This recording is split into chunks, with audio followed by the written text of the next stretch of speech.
Salut, c'est Florent et bienvenue sur les nouveaux rentiers. Aujourd'hui, on va parler de l'investissement en bourse encore et des 6 étapes en fait à franchir avant d'investir en bourse. Les 6 étapes en fait qui vont faire de toi un investisseur en bourse et qui vont te permettre aussi d'exploser tes rentabilités, de battre ce que peut te proposer une simple banque, de vraiment devenir un spécialiste de l'investissement long terme en bourse comme moi je peux l'être. Donc bien sûr après il faut des années d'expérience, il faut appliquer, etc. Mais déjà si tu arrives à faire ces étapes-là, tu en apprendras beaucoup plus déjà sur ta façon d'investir, comment tu peux fonctionner en bourse, etc. Voilà, un peu la musique. Donc la première étape, donc on va voir les 6 étapes. Donc la première étape, juste petite parenthèse, ces 6 étapes en fait sont également dans la conférence que j'ai donnée en bourse. C'est une conférence qui dure 1 heure et demie et qui te montre un petit peu comment vraiment investir en bourse aussi, mais avec des graphiques, avec des images, avec des illustrations et tout. Donc si tu veux en savoir plus sur ça, c'est un des 2 liens que tu auras dans la description du podcast. Je te mettrai tout ça dans la description du podcast. Donc la première étape, ça va être déjà de prendre conscience que la bourse, elle monte la plupart du temps. J'ai appelé ça comment ton grand-père t'aurait rendu millionnaire. Parce que, en fait, si on regarde par exemple le marché américain sur les 70 dernières années, le marché américain, il fait que monter. Sur 70 ans, il fait 17 851%. Donc en fait, si ton grand-père avait mis 6 000 euros il y a 70 ans, tu aurais aujourd'hui, grâce aux 17 851%, tu aurais aujourd'hui en fait plus d'1 million d'euros de patrimoine qu'aurait pu te léguer éventuellement ton grand-père ou ta grand-mère. Donc ça, il faut vraiment que t'en sois convaincu. Et en plus, c'est sans rien faire, c'est même pas en parlant de stratégie compliquée ou quoi, c'est juste tu mets et t'attends. Et ça, c'est une des clés, ça paraît complètement anodin comme ça, mais c'est vraiment une des clés de l'investissement en bourse. Le plus dur, c'est de ne rien faire en bourse. C'est pas de trouver une stratégie miracle ou quoi, c'est d'investir et de rien faire. Donc là, tu vois que ton grand-père, il t'aurait rendu bien millionnaire en faisant rien, juste en misant sur les marchés américains il y a 70 ans. Ça, c'est la première étape. La deuxième étape, c'est d'ouvrir des outils qui te permettent d'investir en bourse. Le réflexe de la plupart des gens, si tu veux, c'est de commencer à chercher une stratégie qui va permettre de gagner, je sais pas, des centaines de pourcents. Mais en fait, tu as, tu cherches peut-être déjà ce genre de choses, mais tu n'as même pas ouvert les livrets ou les supports qui te permettent d'investir en bourse. Donc quand tu auras trouvé ta méthode, en gros tu pourras pas l'appliquer dès le lendemain parce que tu n'auras pas ouvert ces comptes et l'ouverture de compte prend un petit peu de temps. Tu peux les ouvrir avec 1 € ou 10 € selon les enseignes, enfin les marques ou les courtiers en ligne plutôt. Donc je t'invite à le faire dès maintenant.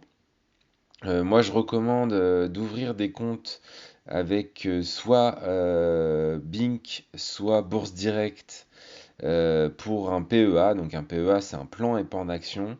C'est quelque chose qui te permet d'investir majoritairement sur les actions européennes. Mais l'avantage, c'est que tu vas pas payer d'impôts sur les plus-values. Donc c'est des choses à ouvrir dès maintenant, même avec 10 €, parce que c'est l'exonération de la plus-value, c'est au bout de 5 ans et c'est à date d'anniversaire. Donc c'est pas parce que tu mets que 1 € maintenant que ça va. Enfin, en gros, c'est l'inverse. C'est parce que tu mets que 1 € maintenant, mais que tu les ouvres maintenant, que dans 5 ans, tu pourras profiter justement de cet avantage fiscal. Donc ça, c'est ce qu'on appelle le PEA, plan épargne action. Donc si tu n'en as pas un, je t'invite vraiment à en ouvrir un, même si pour l'instant tu mets pas beaucoup d'argent dessus, même 10 €, je t'invite vraiment à l'ouvrir parce que Ne pas l'ouvrir, c'est de se priver en fait de cette enveloppe fiscale. Donc c'est dommage. Et le deuxième truc, c'est que tu peux ouvrir aussi à côté ce qu'on appelle un compte titre. Donc un compte titre, c'est un peu plus vaste qu'un PEA, mais sans les intérêts, enfin sans les avantages fiscaux. Mais c'est aussi intéressant d'en ouvrir un. Et là, c'est pareil, tu peux ouvrir avec Bourse Direct, avec Bink. Bink, c'est B-I-N-C-K. Bourse Direct, c'est comme ça se prononce. Ou de Giro, D-E-G-I-R-O.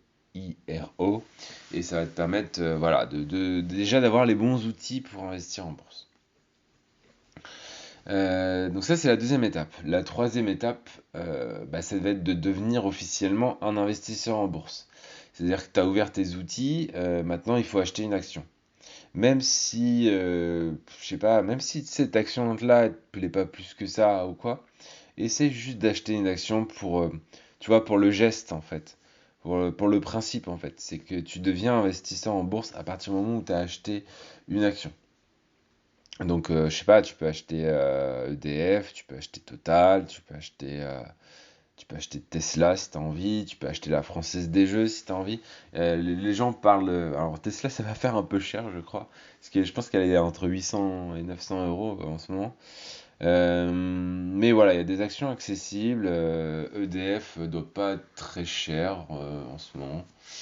Tiens, je vais regarder directement. Tu vas peut-être entendre un peu de clavier.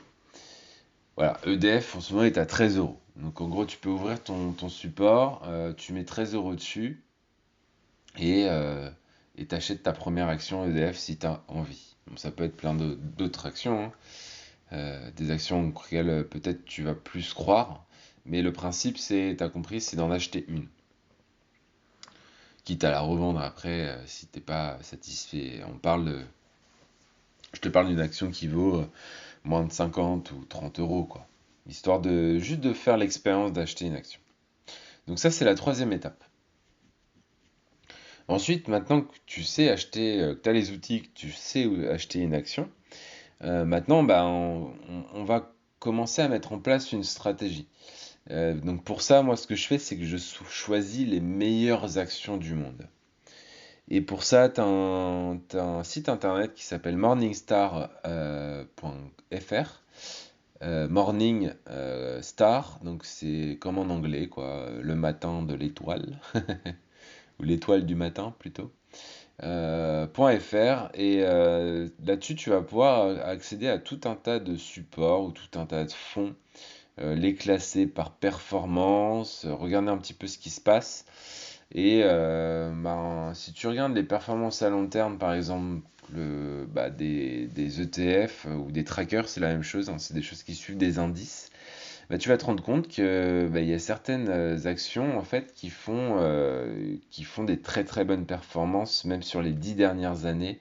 On a des actions qui font de 20 à 40% de rentabilité sur 10 ans, et de rentabilité par an, pas par pas sur les 10 ans, c'est 20 à 30% par an. Donc c'est ça que j'appelle les meilleures actions du monde. Ensuite, on a l'étape 5. L'étape 5, c'est bien d'avoir les meilleures actions du monde, mais en fait, si tu n'as pas de stratégie derrière, tu risques de te faire plumer à la moindre baisse parce que tu vas réagir de manière émotionnelle. C'est-à-dire que tu vas, par exemple, en ce moment, on parle énormément du coronavirus. Les marchés baissent, les marchés ont ouvert en nette baisse le lundi, là, qui précède mon podcast. Ce podcast en tout cas, et du coup, si t'as pas de stratégie, tu vas paniquer et tu vas potentiellement vendre, alors que c'est vraiment la pire des choses à faire. Et en fait, le truc, c'est que si t'as pas de stratégie, tu vas pas savoir quoi faire et tu vas pas savoir où tu vas. Et ça, c'est important. C'est comme, je sais pas, si tu faisais du bateau et que t'avais pas choisi un cap, et que en fait tu tournais le gouvernail dans tous les sens et t'essuyais les tempêtes et tu savais pas où t'allais, quoi. Alors que si tu as une stratégie, en fait, tu as un cap, tu sais où tu vas. Et le coronavirus, par exemple, ce ne sera peut-être qu'une petite tempête dans cette trajectoire, en fait, dans cette navigation. Et la bourse, c'est vraiment pareil.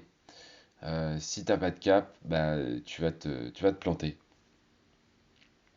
Donc par exemple, tu as plusieurs méthodes qui vont, on va dire, te ramener 9%, 10%, jusqu'à 30% pour ma méthode. Une des personnes qui est connue dans le milieu, alors je vais t'en citer trois. La première, je vais te citer Harry Brown. Donc tu tapes Permanent Portfolio, portfolio permanent d'Harry Brown, et tu verras que c'est un portefeuille qui fait presque 9% par an sur les 40 dernières années. Donc ça, c'est un très très bon portefeuille.